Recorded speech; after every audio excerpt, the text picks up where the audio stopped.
This is OSNG, Old School Next Generation. We're a dad and two sons who grew up in the woods and learned to hunt the old way.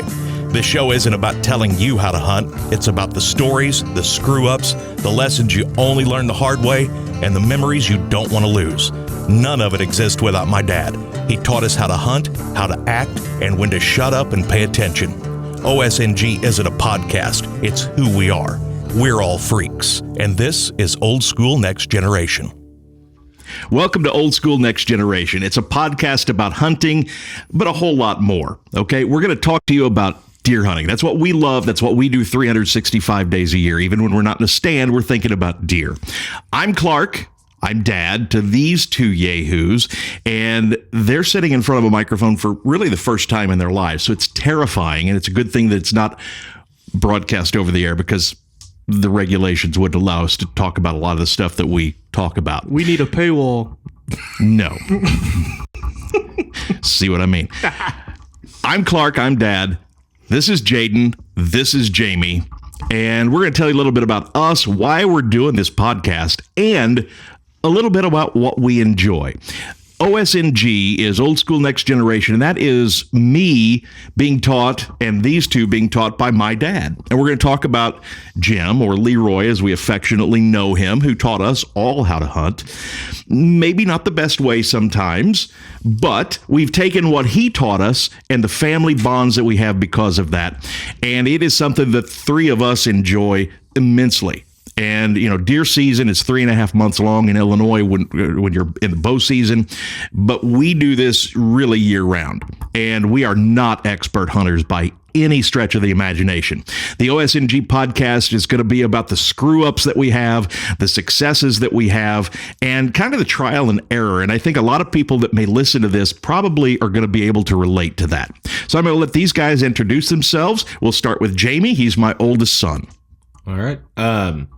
My name's Jamie. I've been hunting for over 20 years. As you know, my dad likes to point out, no, it hasn't been hunting, but I've been going to a tree for over 20 years. And I think that, you know, over the last 10 years, I've really fallen in love with being in the woods and even the downfalls of hunting. You know, we have a lot of those. Yeah, you gotta love it or you wouldn't do it. I did the calculations. It's about 89.7% of the time. At least plus or minus 5%. It's probably higher than that. The failure rate is like 98%. Yeah, you know, but that's kind of what keeps you know, drawn in, and you know that used to really tick me off. And as I've gotten, you know, a little bit more mature, that's the exciting part.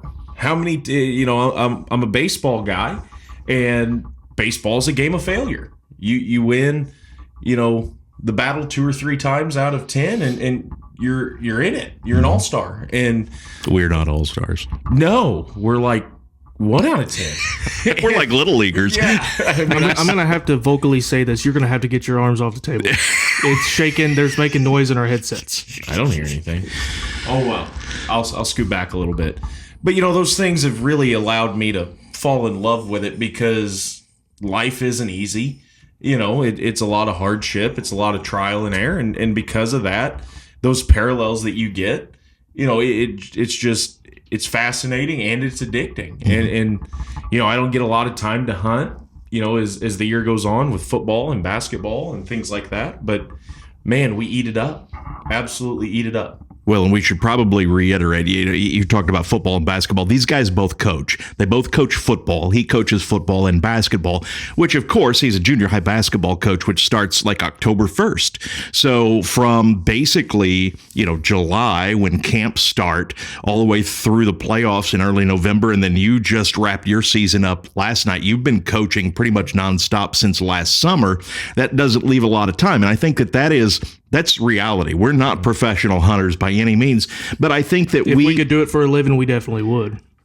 We'd have to be a lot better than we are to do it for a living. But I mean, I would love that. I mean, and I think that, you know, that we speak to a lot of people, you know, that are out there that they're the same way. They love what they do, but hey, we don't pay the bills by going into the woods. It's something that we love. It's something that brings us closer together. It's something that created a bond with, my dad and I, and you guys and my dad, and now us. And we're kind of taking that old school approach that he had and moving it on to the next thing. So, Jamie, you were 12 when you really started hunting. Yeah, 5th grade ish, I think, and that was because I was Papa Joe, not Papa Jim.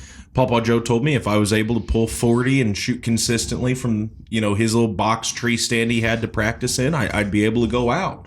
And I got you a Diamond Youth bow, and off you went. But I took a lot of pride in that. I got a new bow, and I was a decent shot for a 10-year-old, and I wanted to do it. I wanted to be like you and Papa. I didn't want to sit in a tree stand. I didn't want to just be there. I wanted to be in it. And I haven't looked back. I love bow hunting. I liked bow hunting a lot more than shotgun hunting, even when I was younger. Shotgun hunting was nice because, why wouldn't it? It's a little easier. Especially a little bit easier. Especially when you're 12 and you don't know a ton. But, over the last 5 years, I don't think I've gun hunted legitimately gun hunted more than once. We didn't even pull gun tags a year or two. Yeah. No. And I don't get the same rush with a gun. I fell in love with bow, and because of that, I spend a lot of time. You spend a lot of time. You don't, old man. Doing what? Working on anything he wants. Yeah. I'm not a gadget guy, and we'll get into that. I'm a deer guy. I'm not a bow. I don't have a bow press or anything like that. I almost think this guy goes out September 30th, and he goes, "All right, time to sight in my bow." Yeah. Well, to be fair, we don't hunt until middle of October. Heavy. Sometimes, heavy. Yeah. But those things. That's the stuff that really gets it. Going. You're not a gadget guy. Me and him are getting into it. And a lot of that comes from Papa Joe. He's a gadget guy. Absolutely. Yeah. Work with his hands. And he taught me how to work with a bow, and how to adjust things and, just to where I could do it on my own. And one day I do remember going, this kind of sucks. I don't get to take it to Papa Joe's, anymore. I can do it myself. That's why he taught you so you didn't have to come over. Absolutely. Absolutely. But do it yourself, James. But at the same time, I spent a lot of hours doing those things with Papa Joe, and he was the dude, and now I got to do that myself. Dude. Yeah, oh yeah, he's still the dude. Don't get me wrong. This room you're actually viewing was built by his hands, absolutely, and his hands only. Yeah. Well 95.5. Okay. Yeah. But that's something cool that I'll be able to take to E as he grows, as a hunter and things and like that. And E is your 7-year-old son, Easton. Yep. I've got a 7-year-old at home. We've been trying to get him in the woods this last year. Things just don't line up. Like, Dad said, I coach football, I coach basketball, and in October, I run 14-hour days. I get to school at 6 a.m. for basketball practice, work till 3:30 and go straight to football practice, and that makes hunting hard early season. And quite frankly, if I'm going to be in the woods, I'm not going to drag my 7-year-old, because I don't have a lot of time. I've got to put the time in that I have to be productive. And I think next year, Papa Joe gave him a bow, just a couple of weeks ago. We're going to get it set up. We're going to get him taken care of. And I'd like to start working with him, because I do think here in the next 4 or 5 years, he'll be where I was. Yeah. And that kind of excites me, being able to bring him into this. And I don't know, you can attest to it. I obviously can't yet, but being able to take my boy hunting, that I can't wait. Yeah, buddy stands are a good thing. Yeah. Buddy stands and blinds are a good thing. More two-mans than looking at all them hang-ons and other crap you look quite at. frankly, dealing with E, it's probably going to be a ground blind. Yeah, I agree. Okay, so that's Jamie, 26 years old. He's been hunting since he was 12, but he's been going with me since he was 5. Okay, you started going, you're 27. I'm 27. They all blend together eventually. This is Jaden. Jaden's still 22 because nobody likes you when you're 23. So tell him a little bit about you. Well, obviously my name is Jaden, and he started taking me whenever I was 7 years old, and it's been a memory that I've had vivid memory of mine for since it happened, because I can tell you the song that was playing whenever we pulled up to the field that morning. Can tell you the exact location. What was it? She's Country by Jason Aldean. It's probably the top song in 2010. Probably, yeah. And I remember so much about that memory, and I probably fell in love with it that day, because ever since then I've been fascinated with it. I read all the time. He hates that I read so much about it because I always try to make him look wrong whenever he is wrong. And Hey, I don't negate your research. I have no problem with it. I am a if it ain't broke, don't fix it guy. And you're always looking for new, better ways to do things. I'm looking for new, better ways, and I like to find new ways that I haven't tried, and I want to experiment with it, and I want to figure out what's best for where we hunt or what's best for me, and that's how I roll. And that's part of the fun of it is trying different things and figuring out what does work. And I think that's part of the reason that, we do well. You didn't shotgun hunt this year at all. Mm-hmm. You went maybe one time. But that's that for me. that's a lot of the reason though that we love bow hunting, because it's 3.5 months long and you've got plenty of time to be out there. I consider myself an extroverted introvert, so being out in the woods is my time to spend, in nature and with God and with my thoughts and all those things, and that's kind of how I recharge. And that's why I like the bow hunting, because it's 3.5 months long. You get a lot of time out there. I mean, you've always heard, and it's probably repeated a lot, but you enter the woods with more than what you leave with, which, you hear that so much, and it's probably cliche to say, but it's true. Mm-hmm. Like, I didn't go a sit this year without seeing a deer. So like anytime you see a deer, it makes the hunt, whatever. It could be a quarter mile away. It could be 10 yards away. Mm-hmm. But the most important part about it is you can go into a woods with a lot on your mind. Mm-hmm. And you could just be within the trees, the fields, the everything, and you leave feeling 10 times better. Yeah. And all you did was sit there. Yeah. And that's what makes it the best. Yeah. It's not the heart. It's not the killing. It's not the big bucks you get on camera. Those are nice. No, those are always a plus. Those are nice. It's a plus. We always feel a little bit better when the trail cams don't get me wrong. I'm a little addicted to this thing called a Tacticam, but that kind of stuff is what keeps you going and what makes you do it for years on end is that stuff. Mm-hmm. And that's why I think I'm so addicted to it. Well, and I think that goes back to who we are, as humans. We spend a lot of time in a house or in an office or, in four walls. How long in human history did we not do that? Mm. And I think that speaks to kind of who we are. We are in touch with nature. We are, a part of it. And when you go out there, I don't view it as recharging. I see it as more of, coming back to who you are. Mm-hmm. And because of that, you're able to stay grounded. You're able to deal with some of the things that come in life. And quite frankly, you're able to weed out what's important and what's not. Yeah. And I think that is a huge part of it too. And as we go along, we'll tell you a little bit more. For 27, he's dealt with a lot. Okay, he's got a 7-year-old boy, Easton E, as we call him, who's probably going to start going into the woods with us in the next year or so. But he also has twin daughters that are 2 that were born at 25 weeks, and they spent pretty much the first year of their lives in the hospital in St. Louis. And he didn't get to hunt a lot during that time. And there were a lot of ups and downs. And hunting has kind of been a respite from that. And we'll get into that more later. But that's, you speak from that opportunity to get away from everything and get into the woods. And you've got a lot of perspective, for a 27-year-old. So 22, 27, 52. I've been doing this now for 40 years. This was my 40th hunting season. That means I can't do math. It was approximately 1892 whenever he started sitting in a tree.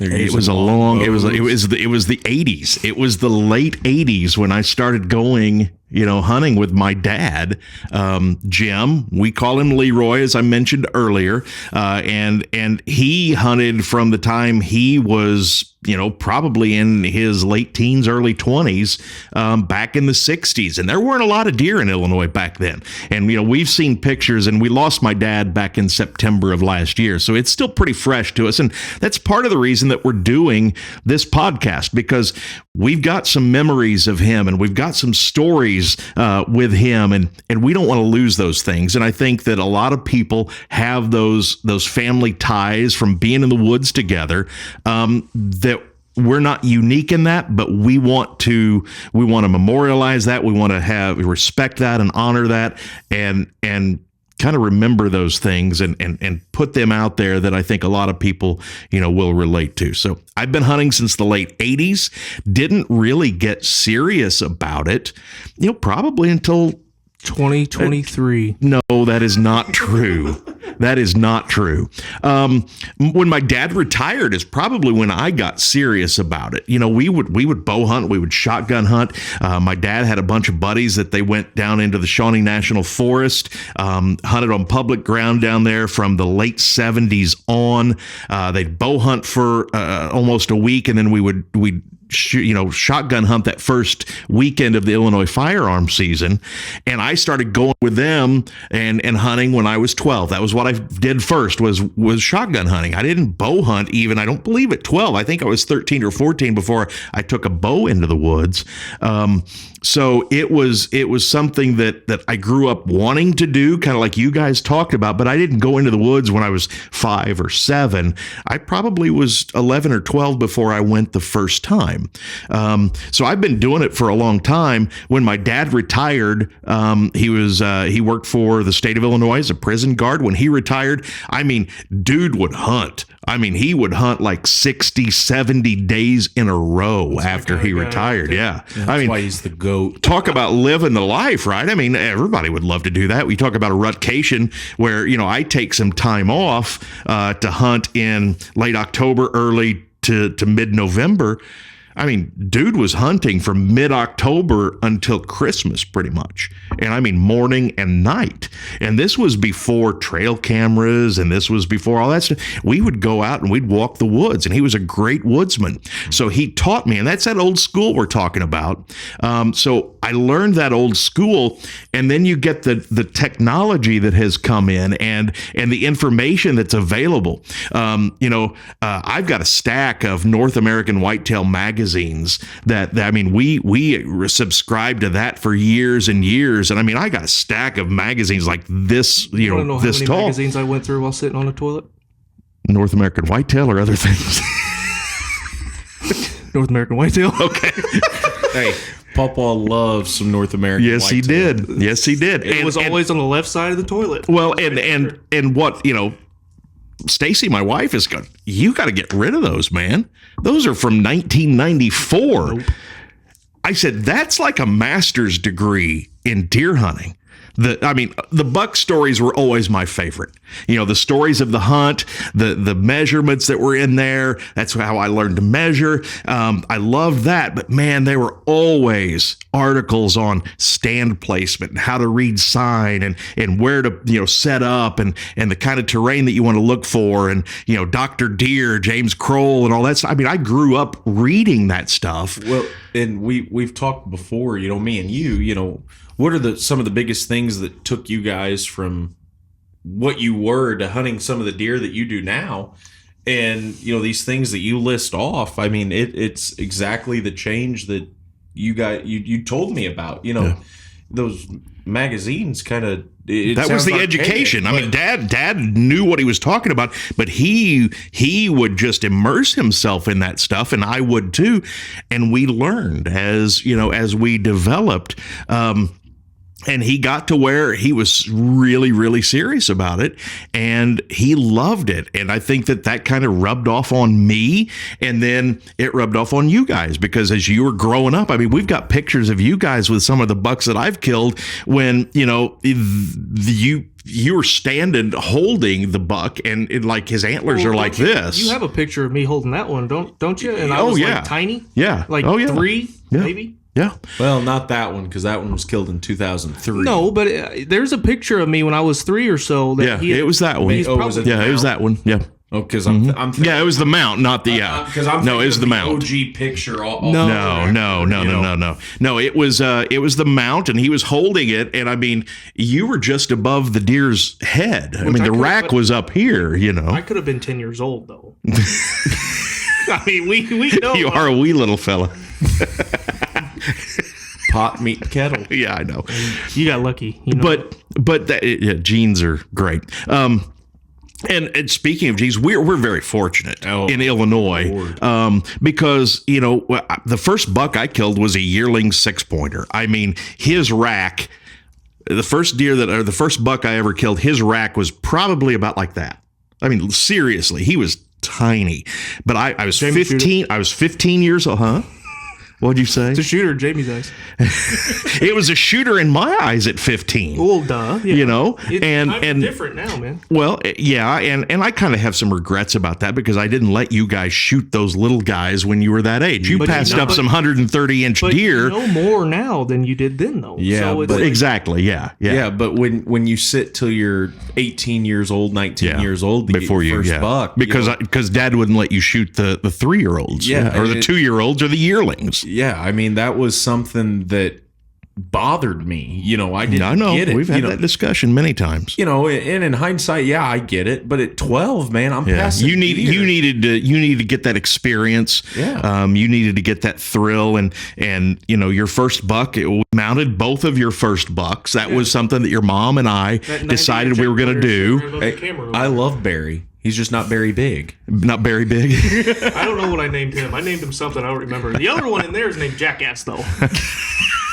Well, there's a story there we'll get to eventually too. But, you know, Dad got serious, and it was from, you know, North American Whitetail, and then the hunting videos started. And, you know, we have YouTube and podcast and TikTok and all these ways that you can consume outdoor material now. Back then, that was when, you know, monster bucks, Realtree monster bucks and Realtree road trips, that was just starting. You had to go to the video store and rent them on a VHS. And that was the first time that you ever got to see these guys hunting. So, you know, it has evolved so much from where it started and where I started. There's so much more information that's out there now that I think, you know, as Dad and I progressed and got better, you guys came in at a time when Dad and I understood a whole lot more than we did when I was a teenager and into my 20s and probably even into my 30s. Well, I mean, you said before the things that me and him know and what to look I didn't for know those now. things till I was in my 30s. Yeah. But absolutely. It's the technology stuff. It's the countless articles. It's the next generation. It's the Spartan Forge. It's the it's also learning from every mess up. Yeah, and there've been a lot. What not these guys have, you know, and yeah, we like to focus on the success, you know, me and you, that he has, but we also quietly take notes as to, you know, hey, this didn't work. You know, if it doesn't work for this guy, in my opinion, it ain't gonna work. So, like, yeah, we like to poke fun at that, but at the same time, we're taking mental notes going, hey, this worked this time. That definitely didn't on this deer. And hunting mature deer is an art. Well, they're all ghosts, but at the same time, what makes it so good, and this is, we talked about genetics earlier, is every deer has a different personality, and you've got to figure them out. And it could change. That's the fun. And it could change from year 3 to year 4 with him, you know, because they get old. But that's the beauty of it. You've got to figure these guys out on their home turf, and that's why it's so addicting. Well, and here's the thing. I mean, you know, professional hunters, they live it, they breathe it. I mean, we don't own hunting land. We get permission properties. I mean, that's how it is. You know, I've worked in broadcasting, radio, and television. You guys, you're still a college student, going to be a school teacher. You are a teacher and coach.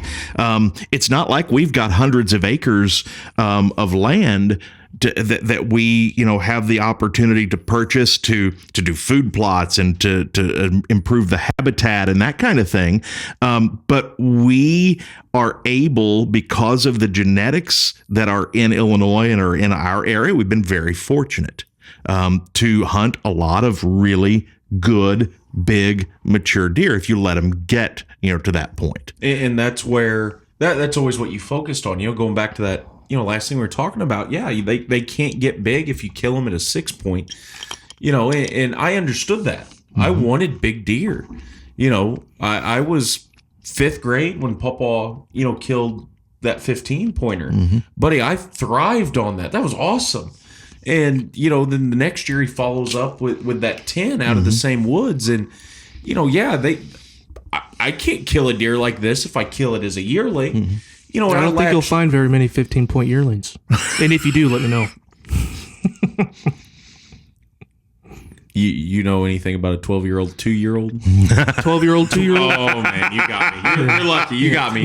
The 12.2-year-old. A 12.2-year-old. But we figured out who his daddy was, and it made a lot of sense. Yeah, but daddy's a special specimen. But, those things, I took that to heart, early on. But, that's tough. We go back and forth on deer. Specifically me and him. Yeah. No.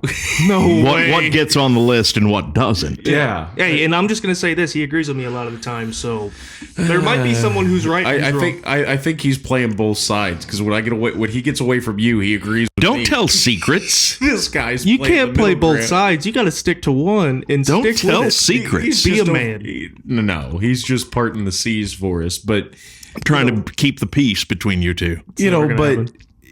that we get to hunt these deer because we are pretty selective. And We're not incredibly selective. We could definitely be more selective, but we Oh, sure.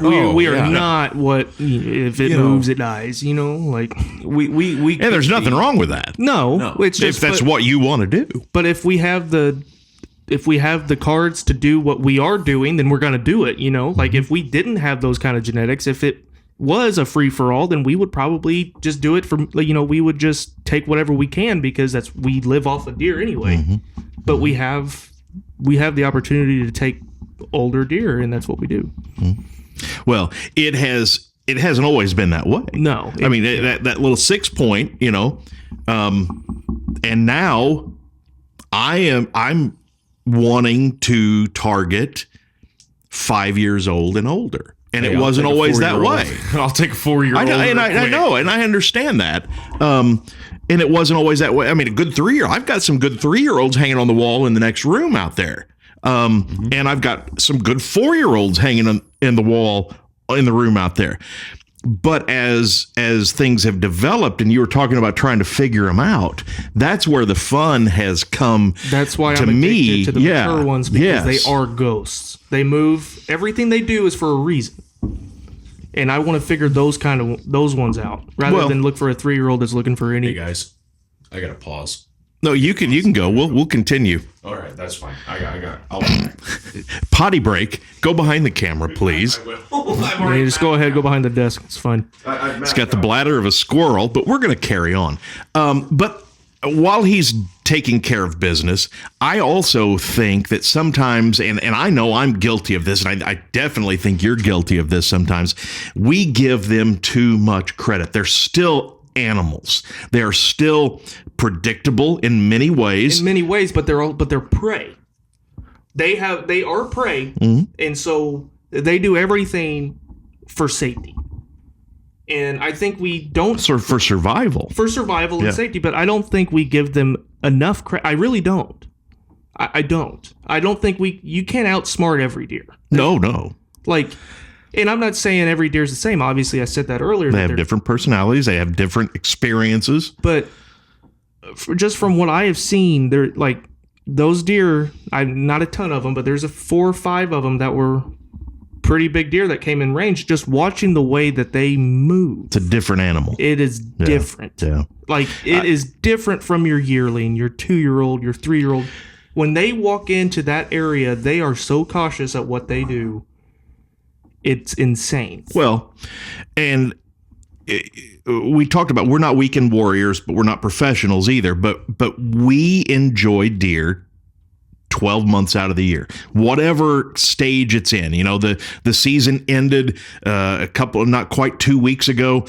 We've got a foot of snow on the ground outside right now. We're ready for that to melt, because after the sub-zero temperatures and the foot of snow, they're going to drop those antlers, and we're going to be shed hunting as soon as that snow dry. The last 48 hours, we've had a few half racks on more camera, so yeah. than the last 5 days even. So, I mean, it's starting. But while we enjoy that 12 months out of the year, the deer is about survival 24 hours a day, 365 days a year. And as they get older, they do get smarter. But sometimes I think maybe we put them on this pedestal and this reverence that they're still not as intelligent as we are. They wouldn't be if we lived out there all the time like they did. Mm-hmm. I would agree. But we're not out there in their home turf all the time like they are. Well, and here's the thing. We screw up and we lose some sleep and we're aggravated and we replay that, encounter or whatever it is, that decision that we made 1,000 times. They screw up and they're on the wall. I mean, the stakes are much, much higher for them. But that's something that I've thought about a lot is, do we make too much of this? Because some deer are really stupid. A yearling buck is the most stupid animal, I think, that may exist in the wild. I mean, I have seen some really, really dumb yearling bucks. And hey, if you only got it a few weeks out of the year, you do some stupid stuff. Well, men do stupid stuff anyway. But could you imagine if you could only, enjoy that loving for a few weeks every year, the stupid stuff you would do? You mean James came back at a really good time. Walked back in at that. You mean you're married? Is that what you mean? As the only single guy. Oh, which he is single, ladies. That's right. So if you know how to if you like to hunt or if you have hunting ground, it doesn't matter if you're 20 to 80, Jaden's available. He'd do some pretty sketchy stuff for 500 acres in Illinois. Don't list out the things that you would do. Not as long as a CVS farm receipt. Receipt is the word you're looking for. That's what I said. Yeah, he said. I thought CVS pharmacy receipt. Yeah, I didn't hear it. I'm sorry. So what we were talking about while you were gone was, I think sometimes we give these older, mature deer more credit than they deserve. Yes, they're very smart because they are all about survival, 365 days a year, 24 hours a day. But they're still animals. Did we start talking about Loki? No. We're just talking about Loki's a perfect example. Yeah, that's ridiculous, and we'll get into that. But. And we will get into that. But you shoot at this deer on Friday afternoon at 1:00, and shake the entire woods. And then by 7 a.m. the next day, he comes right back to the same tree. Those does will get you every time. Well, got the freak too. No, hey, there's a lot of deer that have died because of the opposite gender. Yeah. You know what? I like that. But, do you blame them? No. Well, that's what I said. If you only got 11, 3 or 4 weeks out of the year, let me tell you'd probably run 24 hours a day. If I was a deer, I'd be dead by 2. That's all I'm saying. I mean, if we're being honest. All right. Let's bring it back. Okay. Right. You getting way off track. Okay. So that's who we are. The reason we're doing this is because, one, I think that our stories and our bonds that we have, a lot of people can relate to. I think that there are a lot of dads out there that love to take their boys and their girls hunting with them in the blind, in the stand. I think that, it teaches you a lot of life lessons. But it also is that bonding thing that, quite frankly, the world needs a lot more of. And I think a lot of people can relate to it. And I think also that, we have been very blessed by Leroy, by Papa Joe, to instill in us that respect. And there's a lot of people that me and him have had to look up to. A lot of times it's a dad or a grandpa. It's not two separate grandpas. It's not a father who is deeply in love with it. We had so many different personalities and different ways people hunted to look up to, and we're lucky. Well, we're doing this, for Papa, and that's kind of what this started out as. But how would we have a climber in our family without Papa Joe? Would we, a legitimate one? I'm not talking about your old man that that's from the old loggy bayou. I'm not talking about that, but we hard on land there for a little bit. Yeah. And I mean, first person we run to is Papa Joe. Hey, we need some spots. Where do we go? Yeah. How do you hunt this public ground? We've never done this. And buddy, he was a encyclopedia. Yeah. And those years would have sucked without him. Yeah. And I think that is extremely special. We get all these different perspectives and those things, they make us better.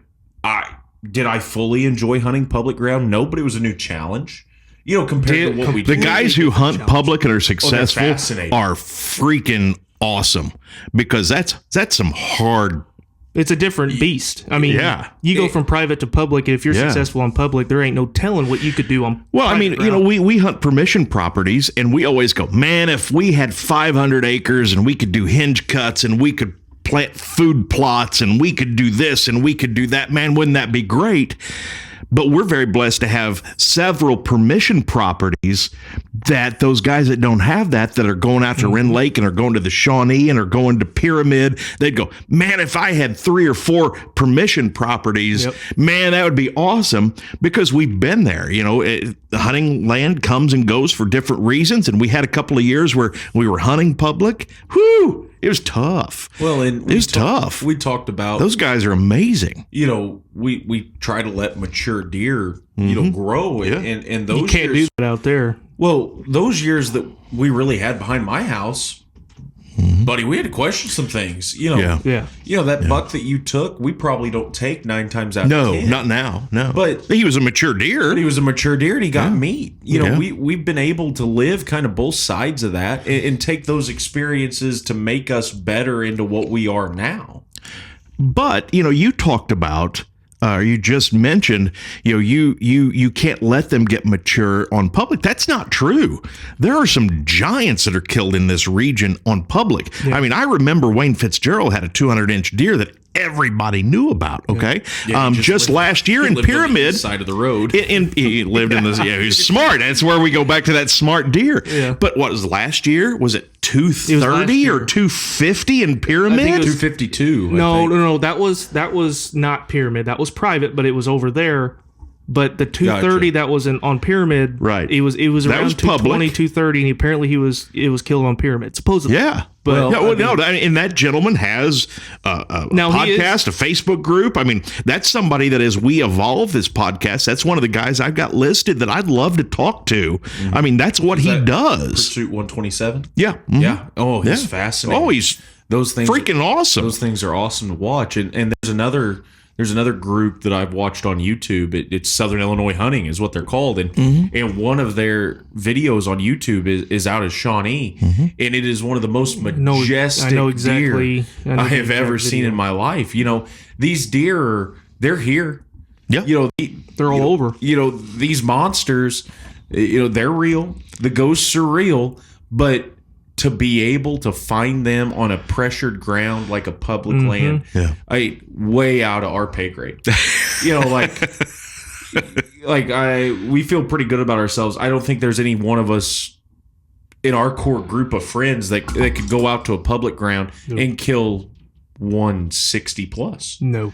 And these guys, they Some do it yearly, consistently. Yeah, it's most respect I have for those guys. Well, and I see a lot of complaints, if you will, on social media about the influx of hunters coming into the region and hunting on the public properties in our region. And we're in Franklin County. We hunt Franklin and Jefferson primarily, maybe a little bit of Perry at times. But the hunting public, I mean, the explosion of their popularity has shown a lot of people the potential that's out there on public ground. And I mean, that we enjoyed that thoroughly. And we changed some of our tactics and how we do things based on what those guys do. And we applied that while we were hunting public ground, but we also apply it to private ground too. And it works there even better. Well, and that's how... I would say we wouldn't have taken some things. I think we took a lot. A lot, yeah. We're much more aggressive in our tactics than we were. Tactics than we were. Prior to COVID. Yeah. And we've came out on top because of it a couple of times. And those are those Hail Marys, too. I mean, we had one the last time we went hunting. This year. Yeah, late season, we had this great 10-pointer come in that we had not seen before. We started getting, you saw him. You saw him in a cut cornfield was the first time we ever laid eyes on him, knew about him. It was around Christmas, December just before Christmas, or so, a week before Christmas. We hadn't seen him at all year from the time we put cameras out in late May. He just moved back in. He just came out. He came in out of nowhere. Wait, now hold on. Late May? This is news to me. No. I'm saying from the time we put our cameras out in late May. We hadn't seen him ever until December 19th. Because a friend of mine had him on camera. Yeah. A half mile, 3/4 mile away. He knew about him, because when we showed him the picture, he goes, I know that deer. Which is not uncommon. Don't get us wrong there. We share some of these deer. As a matter of fact, that shed right there, both of us. Well, number one, my friend shot him and didn't put a fatal hit on him. And then, the big man missed. And this one here, last year. Yeah. And he was dubbed Antius for that reason. As long as his hooves touch the earth, no man shall kill him. And he's still out there as far as we know. And he was something. He disappeared. We've not got him on camera since October 3rd. We were hoping he'd come back in December like he did last year. I missed him on December the 1st, and then we were able to find one of his sheds in February of last year. But this deer just showed up. We'd never seen him before. We got him on camera one time, but then we started figuring out where he was bedding, where he was going in what cut cornfield he was on. So we hunted him a couple of times, and we had a couple of near misses the last 2 weekends of the season. When the wind was right, we'd go in there. And the Saturday before the season went out, you and I were only 60, 70 yards apart. You were in a climber. I was literally 60. I hate you. I work with 15-year-olds all day. You got to give credit where credit's due. I was camouflaged into a deadfall in a fence row, and we saw him come out. I saw him jump the fence into the fence row from a 1/4 mile away. I saw him jump the fence, and I'm like, there he is. And he works his way across the cornfield with a bunch of does. They come through. You thought he was coming right at you. He was. He got down to that corner like he did the first time. He didn't get close enough where you were sitting, but he was in that corner again. And I'm like, I was sitting there. I was 5 yards off of the corner, and I'm thinking, he comes down the corn edge like he did last weekend. It's happening. And he started down that corn. You were up, had your bow. You were looking at him through your bow. I had my bow. The bottom of my bow rested on my rail, my climber, and I was looking through the cam at him the whole time. I'd probably stood for 30 minutes. I wanted to be ready because all those does late season, there's so many eyes and ears. I want to be ready until I have to do it, And he starts down that edge of the woods right there that I'm sitting on. I'm like, oh my goodness, it's going to happen. And the next thing you know, he takes a step south, and we hadn't even ever seen him in this block of woods, only this cornfield, and he skirts me at 50 yards. And it's like, dang. Well, and something that I want to make sure we hit on here is, the first time that you saw him was almost a half mile.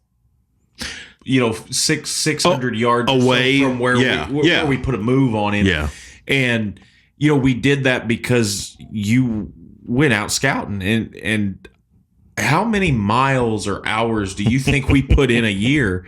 Save a lot of gas money, buddy. I'll tell you this: I think half my paycheck during November and December goes into the gas tank while we're cruising the roads with a spotting scope and binoculars. Yeah, I mean, and how many times, just this year, the information that we got just from the road. This deer is here. Yeah. Okay, we saw him, over here. Yesterday morning, he's not going to be up here. He was working south on a doe, a half mile away. So, that's not just November and December, though. We do that probably 9 months out of the year. We kind of take a break from cruising the roads once they drop until they start growing again. But as soon as we really can start good. seeing them nubs, though, we're out there. Like I noticed that as soon as they start poking, we're going. Well, we're trying to find the ones from the year before. Yeah. But what we were talking about with the hunting public changing the way that we hunt, that deer skirted you. You were in a climber. You were stuck. I was in a fence row 70 yards away, and this deer fed through this block of woods into a cut bean field that was on to the south of where we were. And since I was in the fence row, I made a move. I tried to get within, but I had the wind. I had some cover. I tried to get to where I could get a shot at him. I killed a deer that way in 2020 that I saw. He made a move. I moved down and I caught him coming out of a fence row, and he's on the wall in there. And this one, you've got a video of me literally prone on the ground, laying on my belly. This deer, this 10-pointer that's probably 170 inches, is 40 yards away. Over down the hill, yeah. But because he was down the hill and behind some cover, I couldn't see him. He couldn't see me. Well, you're sitting there watching both of us. The coolest thing about that was I could see both of you. Yeah. And I would look at you and you'd look at me, and I would tell you when to start moving up again, because he was very attentive to what was going on. He probably heard you pretty early because he kept looking that way, but anytime he'd look away, or if he put his head down, look in the opposite direction, I would tell you, start crawling, and then as soon as he'd lift that head again, I'd tell you to stop, which was crazy to watch. The fact that we even tried to pull something off like that's what I mean. If we hadn't watched those shows and watched how aggressive they are, would have never happened. Leroy wouldn't have he wouldn't allowed it. No, there's no way. You walked into a woods and you were undetectable. Yeah. Okay, so they're 50 yards off and you've got the wind. You don't move. Yeah. You don't let anyone know you're there, because that could potentially cause problems down the road. Well, it was the last day. If this hadn't been the last weekend of the season, I don't know that I'd have made that move. Yeah, but you do. And I know that you would, because it costs. I've done it before. Well, and you've cost yourself 230 inches because of it. Ooh. We're throwing the number out there. We're not even going to say the buck. We're just going to say the number. That's another day. I know it is, but you've said before, had I known what I know now, I have that buck. Yeah. And, I know that you'd make that move, whether it's October 1st or January 18th, because of these shows. And we changed a lot of philosophy just by sitting at home and watching TV on the couch. Yeah. Which is fascinating. Well, and part of I guess it's bathroom break for him now. You guys have Bladder's squirrels, which water. Yeah, you drink a gallon a day, and you tell me exactly how much you need to go to the bathroom. But what happened with that deer on the last weekend of the season was it was in a cut bean field. It was like 15 degrees. It was cold. Wind was blowing, so I had that cover, but it wasn't blowing to the point where it would cover up all the sound. I'm crawling across bare dirt. He is in a climber 30 yards from where I am, and he could hear my hands and my knees on that dirt and acorns, and I'm trying to crawl to where I could get a shot at this deer, and the deer heard it. He heard something. He couldn't see me because I was up a hill. I was behind some brush, but what he did then, the wind was out of the north. He looped out into that field to try to catch my wind, and by the time he came clear, he was at 70 yards, and I can't shoot that. But that is something we wouldn't have done before, we started getting more aggressive, and that's some of that next generation stuff. I was never raised to make an aggressive move like that, and sometimes it pays off. Most of the time it doesn't. But man, I know that I was thinking this because, Jaden's given me hand signals from the stand, and I knew that I was probably within range, but could I get a clear line of sight to get a shot at him? But the whole time I'm thinking, man, if we pull this off, it's going to be awesome. what a memory for the rest of our lives. Well, my question is, I am a reflective person. I will sit there and question every move that I make, Good Lord, that was fast. You just go outside, I think he peed in the floor. A litter box. You guys didn't see the bucket I left? I am a reflective person, sometimes to a fault. What would you have done differently? Is there, Nothing. There's nothing I could have done differently. You don't think that you could have looped out a little bit more into the field? No. No, there was no cover. And I'm just wondering. I'd have been wide open. And that's what finally happened when he looped out to try to get my wind and he got around that cover. There's just this blob laying in the field. It's a big blob. He looked like a bear trying to crawl out there. I'm not gonna lie. I thought I was the bear. Boog. No, but what I was hoping I couldn't obviously communicate to him with words. I was hoping he would get closer to the corner.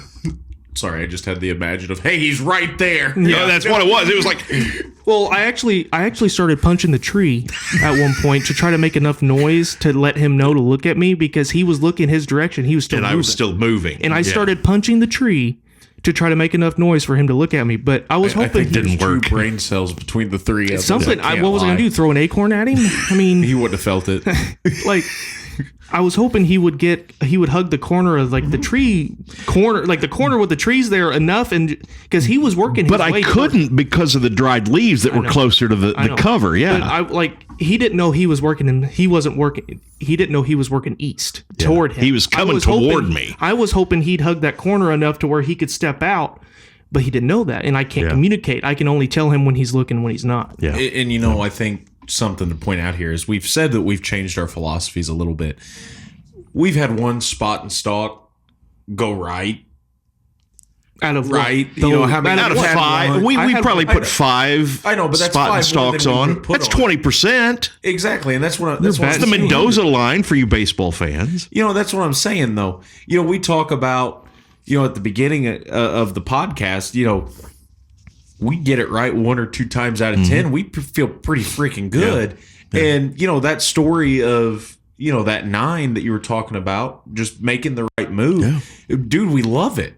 Yeah. And if this one works out, it was amazing. It's amazing. It would have been one heck of a way to go out, man. Yeah. But, it was a Hail Mary. I mean, literally at the end of the game. I was like, hey, you need to make a move. You have the win. You got to do it. We don't have time. We got to try. And it almost happened. You don't even get these stories if we don't adjust some of the tactics that we have. And this, dude, I was fired up just listening to it. I mean, I was like, these morons. You get within 30 yards of a deer like this, you don't pull it off. But how many times do we get within 30 yards of a deer like that? On the ground. And something goes wrong. Yeah.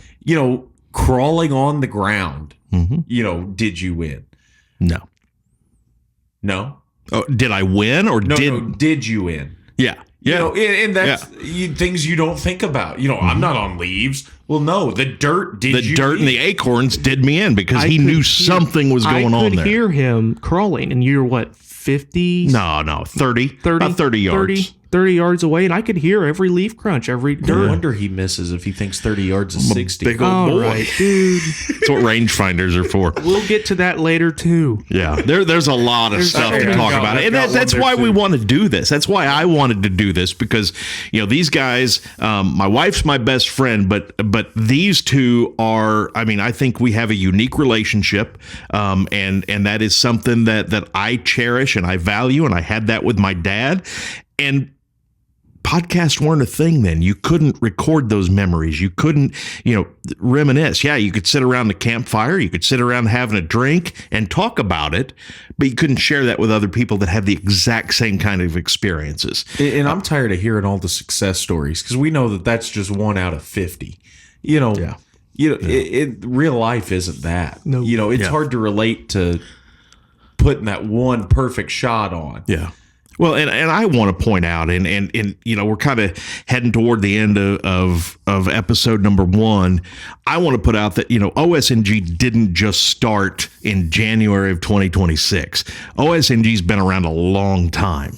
Matter of fact, 8 years. 8 years. Yeah, we're in our 8th year of OSNG. It's a lot of hats. It's a lot of we have custom hats, and we have all this stuff, and we this has been something that we've done amongst ourselves Yeah, for it years. wasn't a public brand. We just made this stuff for us. Yeah. It was us, Three Musketeers. We made stuff for us. Three Stooges, maybe. Morons. That's exactly Morons, what yeah. it is. You know, But it started in 2018, and it started on, a night where some bad decisions were made and some questionable things happened. And, biggest buck I ever chased in my life. You referred to him earlier, 220, 230 inches, well known. And you saw what you thought was him that had been hit. You thought he'd been hit by a car. He was He injured. got smoked by something. Yeah. Yeah. And Whether you he thought it was got- him. Yeah. And we went to try to find that deer that night.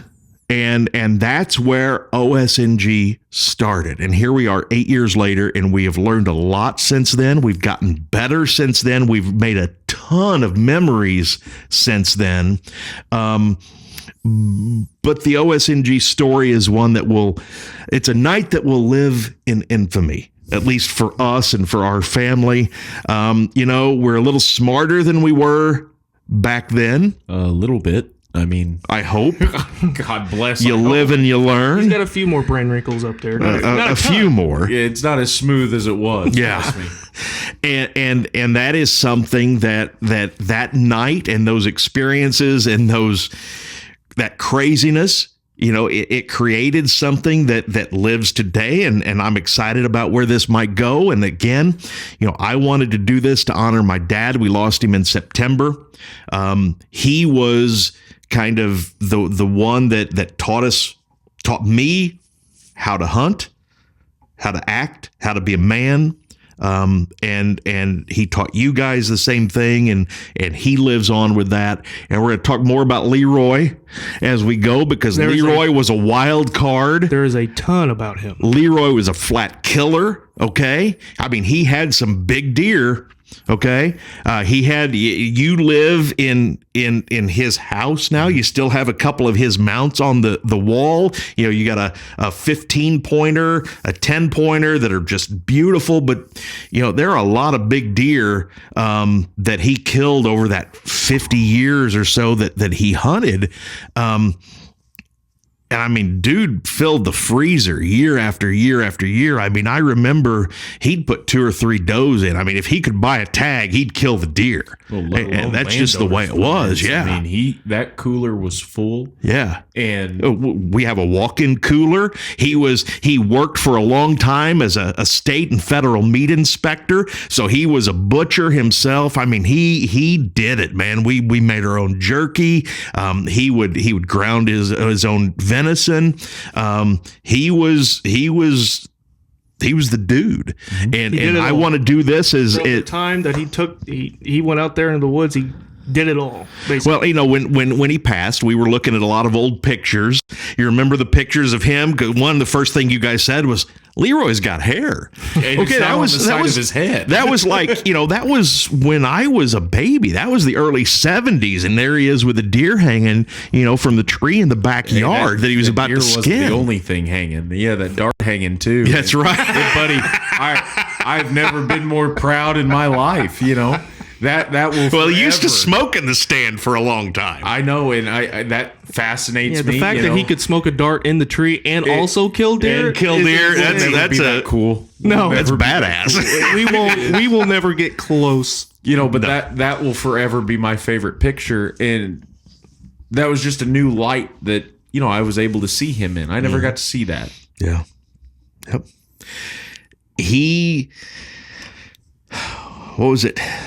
2018? 2018, the last time he hunted? Krabby. Mm-hmm. No. Well, he went with us to year he came out retrieve Krabby. That was the last time he went. The last time he went hunting was the night that we lost the property near the house. Oh, well, that ain't 2018. No, that was like 2017? 2015? I was a Really? junior. We lost my dad to Alzheimer's, and he lived with it for 16 years. And, as a lot of people that have been affected by that disease, it changes their personality. It changes some of their decisions. He made a bad decision one night. He had a confrontation with someone. He and I were going to hunt the property. We were walking in, and he realized something was wrong with his bow. And he told me to go on. I had my climber. I went on and hunted. He said he'd pick me up at dusk. And then something happened when he came to pick me up, and he ended up in a confrontation with somebody that was hunting the property that we didn't know was there, and we lost that property. And it was a property that I grew up hunting. It holds a special place in all of our hearts. The 2 deer on your wall came out of that woods, as well as a lot of other really good deer. A lot of memories in there, but he never. No, I take that back. He hunted one more time out of a ground blind in shotgun season that year. With me. With you. And that was it. And that was the end of a 50-year career. And then that, as that disease kind of took more of his personality, he just didn't have that interest. No, but I will say he loved seeing our deer. Oh, yeah. Oh, you know, that never was, went away. Yeah. You know, that was something that he came with us to recover Krabby, and that's one of the pictures that you saw at the beginning of the podcast tonight, where you're a very young Jamie in the background. Dad's on the 4-wheeler giving us the thumbs up. That was the last time he was in the woods with us, and that was a roller coaster of emotions. It was. And buddy, if you hunted with Leroy, I think that kind of puts it right, you know, where it needs to be. It was a hectic day that came out on top, and that's how it was hunting with him. And I asked him to go with us to recover this deer that we call the Freak, and by that point he didn't want to go. No, I wanted him to come with us that day. He was ready. Hey, it was cold. I don't blame him. He was in his PJs and slippers with his sweatshirt zip up. Yep. Show at the cane. I would have loved to have had that memory. That was something that was special for you two to be with me when we recovered that deer. And I love to have had Dad with me that day. But it wasn't to be. He enjoyed seeing him there. And that's something special that I will always have with you two. And that deer. That was, after you've done this for a while, you get that adrenaline dump. And after I shot that deer, I had that adrenaline dump. And then I texted you guys that morning to tell you what was going on. And that was 30 minutes after I shot him, because I had to sit down and compose myself to keep from see straight, and his hands were keep shaking. from falling out of the stand. And that's another story that we'll tell eventually on the OSNG podcast. We thank you for joining us for the first episode of Old School Next Generation. I'm Clark. This is Jaden. This is Jamie. It's all for Leroy. It's the OSNG podcast. Thanks for joining us, and we'll talk to you next time.